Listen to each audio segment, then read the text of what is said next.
Hi hello नमस्कार, मी Manisha cooking वर्ल्डमध्ये परत एकदा तुमचं मनापासून स्वागत आहे.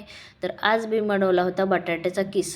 तर मी हा किस कसा बनवला हे जर तुम्हाला पाहायचं असेल तर रेसिपी शेवटपर्यंत पहा. आणि आपल्या व्हिडिओ आवडल्यास व्हिडिओला लाईक करा, चॅनलला सबस्क्राईब करा आणि इतरांना पण शेअर करा. तर मी इथं घेतलेले आहेत 5 किलो बटाटे. अगोदर बटाटे 2 पाण्याने स्वच्छ धुवून घेतलेत, म्हणजे वरती जे काही घाण असते ते सगळे निघून जाते. नंतर मग बटाट्याचे साल काढायचे, त्यानं मी वरचे साल सगळ्या बटाट्यांचे काढून घेतले. पाण्यातून बटाटा बाहेर टाकायचा नाही, कारण पाण्यातून बाहेर टाकला की मग ते लालसर होतात. माझी एकदम पांढरे शुभ्र असा बटाट्याचा किस झालेला आहे.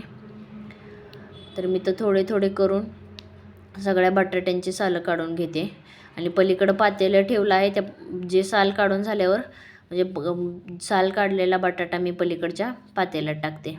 इथं बघू शकता तुम्ही. नंतर मी बघत होते की साल काढलेले बटाटे झालेत की नाही. ते बघितले तर 1-2 होते, मग जे होते तिचे पण मी सगळ्यांचे साल काढून घेतले आणि इकडं पातेल्यात ठेवलेलं आहे. आणि नंतर मग सगळे हे पाणी वगैरे मी चेंज करून घेतलं आणि मोठ्या किसनीनं एकदम छान असा व्यवस्थित किस पाडून घेतला मी. सगळं हे माझे 5 किलो बटाटे आहेत.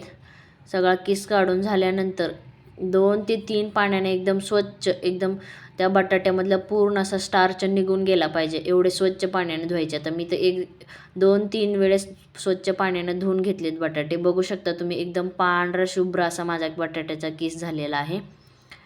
एकदम पांढरा झाला आहे. आणि मग नंतर इथं गॅसवर मी पातेलं गरम करायला ठेवलं होतं. पाणी ओतलं होतं, त्याच्यात पाणी ओतून मीठ वगैरे मी टाकून घेतलं होतं. मग नंतर पहिल्या वेळेस, आता माझ्याकडे पातेलं छोटंसंच आहे म्हणून मग मी दोन वेळेस तो बटाट्याचा किस शिजवून घेतला. बटाट्याचा किस शिजलाय का नाही कसं बघायचं, तर त्याचा मधून तुकडा झाला पाहिजे असं. मग मधून जर तुकडा झाला तर मग ते काढून घ्यायचं. जास्त जरी शिजलं तर मग ते व्यवस्थित होत नाही आणि मग सगळं गिजगुळ होऊन जातो त्याचा. मग मी नंतर ते काढून चाळण्यांमध्ये ठेवलं, त्याचं पाणी वितळायला.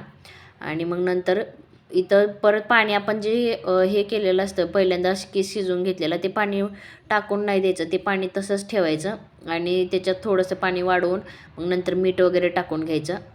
म्हणजे गॅस आपला जास्त वायपट जात नाही आणि पाणी पण गरम व्हायला जास्त टाईम लागत नाही. मग मी जे पाणी होतं अगोदरच्या किस शिजवून घेतलेलं, त्याच्यातच मी दुसरा राहिलेला माझा सगळा किस टाकून घेतला आणि तो पण किस मी असा व्यवस्थित छान असा शिजवून घेतला. म्हणजे जो किसचा एक हे तुकडा असतो त्याचा 2 तुकडे आपण हाताने केले तरी सहज झाले पाहिजेत, एवढा त्याचा शिजवून घ्यायचा. जास्त पण नाही शिजवून घ्यायचा. मग मी ती शिजवलेला किस नंतर चाळण्यांमध्ये काढून घेतला. इथं माझ्याकडे आता मोठं भांडं काय नव्हतं म्हणून मग मी ह्याच्यातच काढून घेतला. व्यवस्थित काढून घेतल्यानंतर पाणी थोडंसं त्याच्यातलं हे व्हायला दिलं, पाणी वितळायला दिलं आणि नंतर वरती टेरेसवरती साडी वगैरे मी टाकून घेतलेली. तर त्याच्यावरती हा असा व्यवस्थित किसमध्ये टाकून घेतला. एक दिवसभर उन्हात ठेवला होता.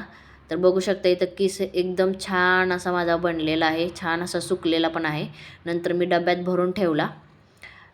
तर व्हिडिओ बघितल्याबद्दल मनापासून धन्यवाद. थँक्यू.